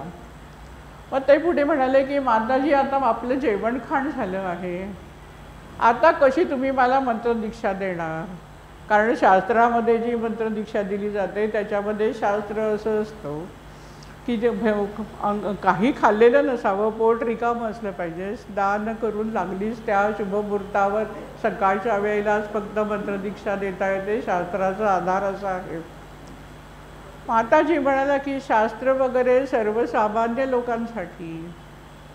तू एकदा गुरुचरणाशी आलेला आहे. गुरुचं महत्त्व काय आहे ते कळण्यासाठी तुम्हाला ही कथा सांगते. तू एकदा गुरुचरणाशी आल्यानंतर तुला शास्त्राच्या आधाराची गरज नाही. मी तुला कुठच्याही क्षणी मंत्रदीक्षा देऊ शकते. आणि दुपारी जेवण झालेलं असताना माताजींनी त्याला मंत्रदीक्षा दिली. आता या 2 गोष्टी कशासाठी सांगितल्या आहे की जे काय तुम्हाला असं वाटतं की मगाची सुरुवात आपण तशीच केली की एका महाराजांकडे, गजानन महाराजांकडे असलेले त्यांच्या अवतीभोवती वावरणाऱ्या शिष्याला देखील असं वाटलं की दुसरीकडे जाऊन काहीतरी आणखीन मला मिळू दे, काहीतरी पुण्य मला मिळेल, मी नवीन काहीतरी शिकीन. कशासाठी? पण माणसं अशी धावत राहतात, अशी गंमत आहे. तसं हे आहे की म्हणून कुठेही मंत्रदीक्षा घेण्यासाठी स्वामी समर्थ परिवारात जे आले आहेत त्यांना इतर कुठल्याही ठिकाणी धावाधाव करायची गरज नाही. काही ना वाटतं की अमुक ठिकाणी जाऊन आल्यानंतर आमची कर्मशुद्धी होते म्हणून आम्ही तिथे धावतो. अरे महाराजांच्या चरित्रात एवढ्या कथा आहेत की एका क्षणामध्ये तुमची कर्मशुद्धी महाराज करू शकतात, जर तुम्ही स्वतःची उन्नती तेवढी करून घेतली तर. तुम्ही तेवढा अंतःकरणामध्ये ध्यास घेतला तर की तुम्हीच माझे सर्वस्व आहात, हा भाव तुमच्या मनात असला पाहिजे की महाराजांखेरीज माझा दुसरं कोणी नाही. एवढ्या पायरीपर्यंत तुम्ही येऊन पोचायचा प्रयत्न जरी करत राहिलात तरी एका क्षणात महाराज तुमची कर्मशुद्धी करू शकतात. एवढ्या महान शक्तीजवळ आपण सर्वजण जमलेलो आहोत. त्यामुळे उगाच धावाधाव करणं, 10 ठिकाणी जाणं, अमुक करू तमुक करू, मग अमुक झालं आहे, आता मला असं झालं आहे म्हणून मी तिकडे गेले होते प्रश्न विचारायला, मग असं सांगितलं आहे म्हणून आता मी हे ताई करते, आता तुम्हाला करू का, असे प्रश्न विचारतात लोक. अशी सगळी गमेन. आता मी काय उत्तर देणार, तुम्ही सगळे जाऊन शिकून आलात आणि आता शिकून आलात काहीतरी आणि आता मी हे करू का नको असा प्रश्न लोक विचारतात. अशा अनेक घटना घडल्या म्हणून मी मुद्दाम उल्लेख केला की कुठेही तुम्हाला धावपळ करायची गरज नाही. हनुमंताची शक्ती इथे आहे, श्रीरामाची शक्ती आहे, स्वामी समर्थांच्या ठिकाणी अनेक दैवतांची जिथे शक्ती आहे, अशा महान दैवतांचे आपण उपासक आहोत. अशा महान दैवताची नानांच्यावर कृपा झाली. लोकांना आश्चर्य वाटतं की त्यांना स्वामी समर्थ कोण हे माहिती नसताना देखील नानांनी स्वामी समर्थांच्या कार्यासाठी उडी घेतली. आम्हाला सगळं माहिती असून पण आम्ही एक पाऊल पण पुढे टाकत नाही, अशी सगळी गंमत आहे ना खरी गंमत. आम्हाला सगळं दिसतं आहे की नानांनी एवढ्या शून्यातून एवढं मोठं प्रचंड मंदिर बांधून स्वामींची तिथे मूर्ती साक्षात स्वामींना तिथे आणून बसवलेलं आहे. केवळ कशाच्या जोरावर, तर स्वामी समर्थांवर असलेल्या भक्तीच्या जोरावर, हे लक्षात ठेवा. रामदासांनी सुद्धा चाफळचं जे मंदिर उभारलं, ती मंदिराची जागा तुम्हाला माहिती आहे, लोक कशी असतात समाजातली. चाफळला राम मंदिर बांधायचं होतं, रामदास स्वामींना गावातल्या लोकांनी स्मशानाची जागा दिली मंदिर बांधायला. पण रामदास स्वामींनी नकार नाही दिला. त्यांनी भक्तांनाच, आपल्या शिष्योत्तमांना सांगितलं, ही जमीन आपण शुद्ध करायची आपल्या उपासनेतून. आपल्याला इथे रामशक्ती आणायची आणि आपण ती रामशक्ती आणू शकतो. ही रामावर असलेली त्यांची भक्ती, हा असलेला दासभाव, रामभक्तीतून हे चाफळचं मंदिर उभं केलं आहे रामदासांनी, हे लक्षात घ्या. तसं नानांनी हे जे कार्य आहे ते केवळ त्यांची स्वामींवर असलेली नितांत श्रद्धा, निष्ठा आणि स्वामी सर्व करून घेणारच या भावातून हे भव्य दिव्य मंदिर नानांनी उभं केलेलं आहे.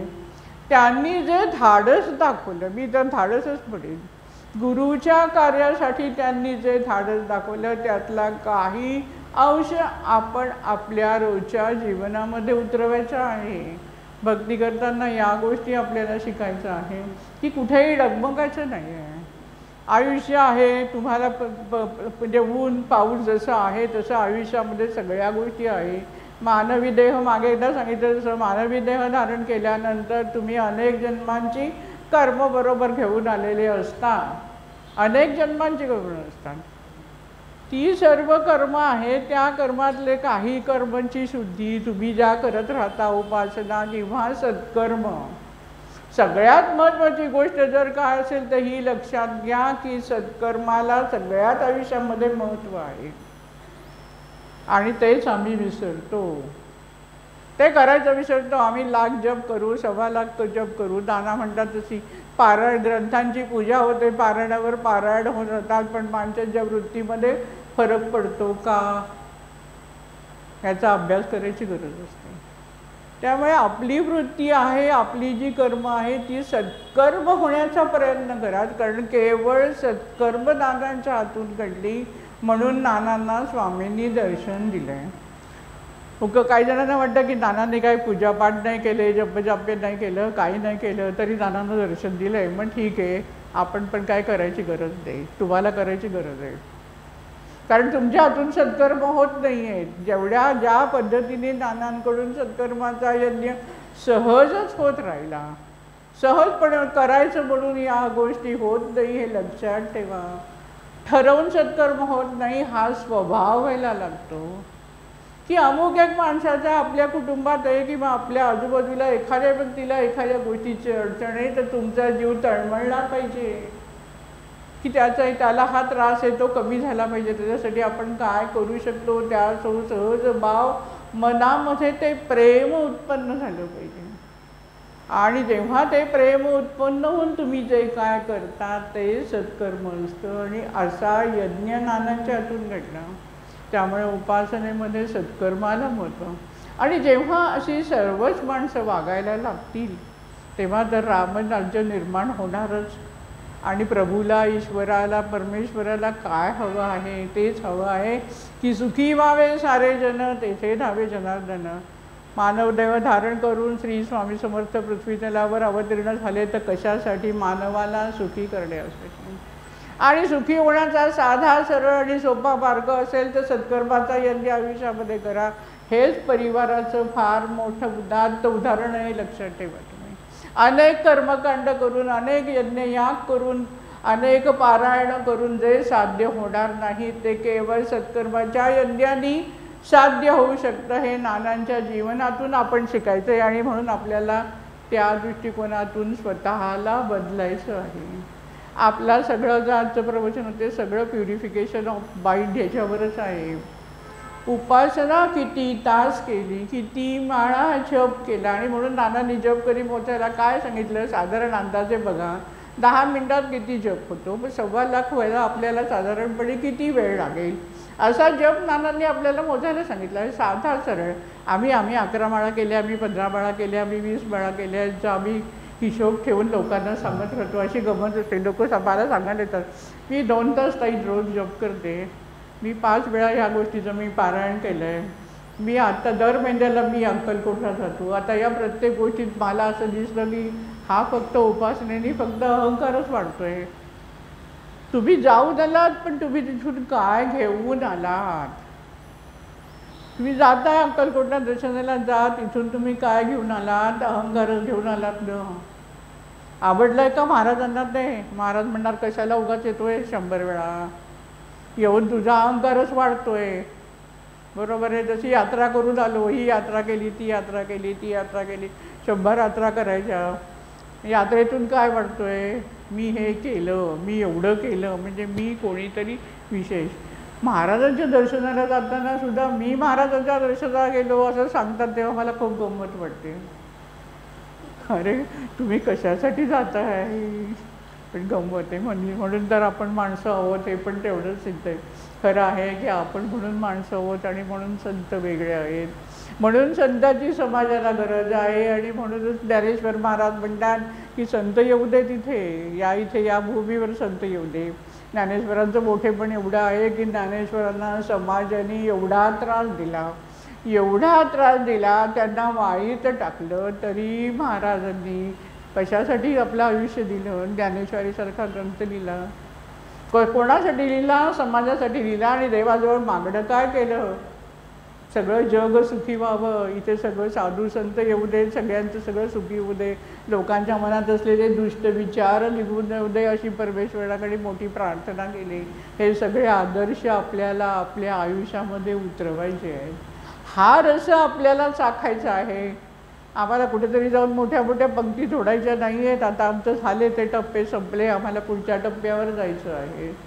हा जो अमृत रस आहे की प्रत्येक संतांच्या जीवनातून आपल्याला काय शिकायचं आहे, त्याच्या प्रत्येक कृतीतून, त्याच्या लिखाणातून, त्याच्या अभंगातून आपल्याला काय शिकायचं आहे, असा अभ्यासाचा भक्तिमार्ग आपण घेत आहोत. आणि त्याला आपण जोर देत आहोत सत्कर्माची. जे सत्कर्म केव्हा घडणार आहे? जेव्हा तुमच्या मनामध्ये हे रस होतील, निर्माण होतील. ज्या वेळेला हे रस तुमच्या हृदयामध्ये पाझरायला लागतील त्यावेळेला सहजपणे तुमच्या हातून सत्कर्म होत राहतील. आणि जे नानांना अभिप्रेत आहे, जे स्वामींना अभिप्रेत आहे, त्या सर्व इथे स्वर्ग निर्माण करायचं, जे महान कार्य आपल्याला करायचं आहे. आणि त्या कार्यासाठी आपण सुद्धा, मी नेहमी सांगते की प्रत्येकाने आपल्या घरामध्ये पहिला स्वर्ग निर्माण करायचा प्रयत्न करावा. किती छोट्या छोट्या गोष्टी असतात आयुष्यामध्ये, पण आपण त्याच्यासाठी उगाचच दुःखी होत राहतो, उगाच त्याच्यावरून वाद होत राहतात, उगाच आपण चिंता करत राहतो. सगळं झुगारून द्या. आपलं जिथे स्थान आहे, जिथे आपल्याला देवाने ठेवलेलं आहे, आपल्याला वाटतं, काही जणांना वाटतं मी कुठेतरी शांतपणे जाईन आणि मग तिथे मी साधना करीन, मग मला असा काही चान्सच मिळाला नाही. असे भेटणारी लोकं पण मला भेटतात गंमत म्हणजे. कशाला? तुम्ही आपोआप जर बसलात आणि तुमच्या आजूबाजूला किती पण गडबड असली तरी पण तुम्ही तुमचं ध्यान लावू शकता if you try that way. आपण शक्यतो राहण्याचा प्रयत्न करायचा, आपली साधना करण्याचा आपण प्रयत्न. परिस्थिती आपण सगळी बदलू शकत नाही. परमहंस योगानंदांनी एका ठिकाणी असं सांगितलेलं आहे की आपण सगळा वेळ परिस्थिती बदलण्यामध्ये फुकट घालवतो. की हे असं झालं पाहिजे, माझी पत्नी अशी वागली पाहिजे, माझा नवरा असा वागला पाहिजे, माझा मुलगा असा वागला पाहिजे, माझा शेजारी असा वागला पाहिजे, माझी मैत्रीण अशी वागली पाहिजे, अमुक तमुक गोष्टींमध्ये. आणि आपण काय करतो, ह्यानी असं बदललं पाहिजे, त्याच्यापेक्षा मी काय बदललं पाहिजे हा विचार. दुसरं, आपण परिस्थिती बदलू शकत नाही, आपण दुसऱ्याला बदलू शकत नाही. आपण आपल्याला बदलायचं आहे. ती परिस्थिती अशीच राहणार आहे, शेजारी असेच वागणार आहे, नवरा असाच वागणार आहे, बायको अशीच वागणार आहे, मुलगा असाच वागणार आहे. जे काय आहे त्यांना आपण पूर्णपणे बदलू शकत नाही. आपल्याला काय करायचं हे आपण ठरवायचे आयुष्यामध्ये आणि आपण आपलं पाऊल टाकायचं आहे. बाकीची सगळी जबाबदारी आपला सद्गुरू घेतो. नानांनी काळजी केली कुटुंबाची, नानांनी कुटुंबाची काळजी केली नाही, महाराजांनी नानांचा संसार सुखाचा करून दिला. तशी आता तुम्ही साधना करताय तर मला ही अडकठी आहे ताई, असंच आहे, मग घरात अशी गडबड असते, इकडे अमुक होत असतं, मग तमुक होत असतं, म्हणून मी करू शकत नाही. आपल्याला करायचं आहे ना, बसायचं आहे आणि बाकीचे सगळं जग आहे ते विसरायचा प्रयत्न करायचा. हे सातत्य तुम्ही ठेवा, तुम्हाला जमू शकतं. टी व्हीचा आवाज पण तुम्हाला काही वेळेला ऐकायला येणार नाही, एवढं तुमचं ध्यान लागू शकतं जर तुम्ही प्रयत्न केला तर, हे तुम्हाला मी सांगते. कारण का, एक तर तुमचे प्रयत्न, आणि जेव्हा तुम्ही याचा चांगला प्रयत्न करत असता त्यावेळेला ईश्वरी कृपा होत असते, कारण ईश्वर तुमच्या अवतीभोवती वावरत असतो. असा हा सगळा आपला आनंदाचा आणि सुखाचा जन्म हे लक्षात ठेवा की आपल्याला स्वामी समर्थ मिळाले आहेत. नानांची उपासना साधी सरळ सोपी उपासना मिळालेली आहे. त्यामुळे आपला जन्म म्हणजे हा आनंद उपभोग, अशा प्रकारचा आनंद की जो आनंद कधीच कमी होऊ शकत नाही. तर दुसरा त्या आनंद कमी, जसं त्यांनी म्हटलंय की राम नाम मी घेतलंय, मीराबाईंनी जे म्हटलेलं आहे की ते कोणी चोरून देत नाही, तसा हा जो आनंद आम्हाला आहे, हा आनंद आमच्यापासून कोणीच हिरावून घेत नाही. कारण आमच्याबरोबर आमचे स्वामी समर्थ आहेत, नाना आहेत आणि नानी आहेत. हाच भाव मनामध्ये वृद्धिंगत करूया. सद्गुरू श्री स्वामी समर्थ.